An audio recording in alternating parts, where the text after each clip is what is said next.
আসসালামু আলাইকুম everyone, welcome back to my channel yummy table by Nusrat. আজকে আমি আপনাদেরকে তৈরি করে দেখাবো ইয়ামি ইয়ামি চিকেন বল।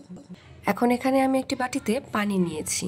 এখানে আমি পাউরুটিগুলো ভিজাবো এবং ভিজিয়ে রাখা যাবে না, সেটা সাথে সাথে তুলে পানিটা নিংড়ে তুলতে হবে। দেখুন কিভাবে চেপে চেপে পানিটি বের করে নিচ্ছি। এখন আমি বাটিতে পাউরুটিগুলো রাখবো এবং হাতে হালকা করে ম্যাশ করে নিব।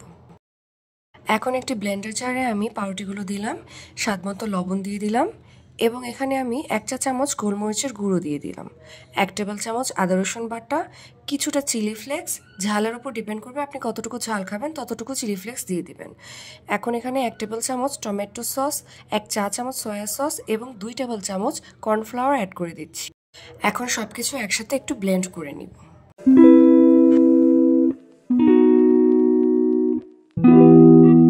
এখন ব্লেন্ড করা পাউরুটি 1 কাপ চিকেনের সাথে মিক্স করে দিব।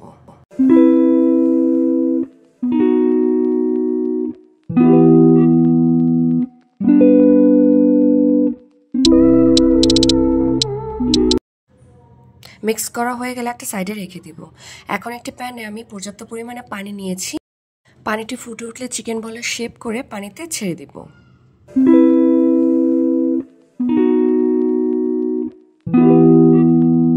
পাঁচ থেকে 7 মিনিট ধরে আমি চিকেন বলগুলোকে বয়েল করে নিব।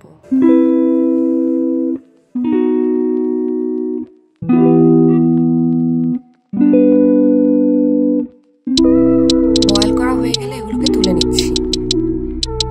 এখন একটি প্যানের মধ্যে আমি কিছুটা তেল দিয়ে দিলাম।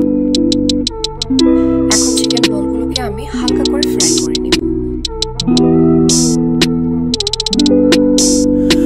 I know this isn't what you wanna hear, yeah.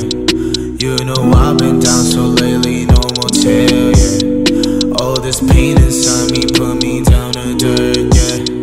Fry করা হয়ে গেলে এগুলোকে নামিয়ে সার্ভ করে নিব। তৈরি হয়ে গেল ইয়ামি ইয়ামি চিকেন বল।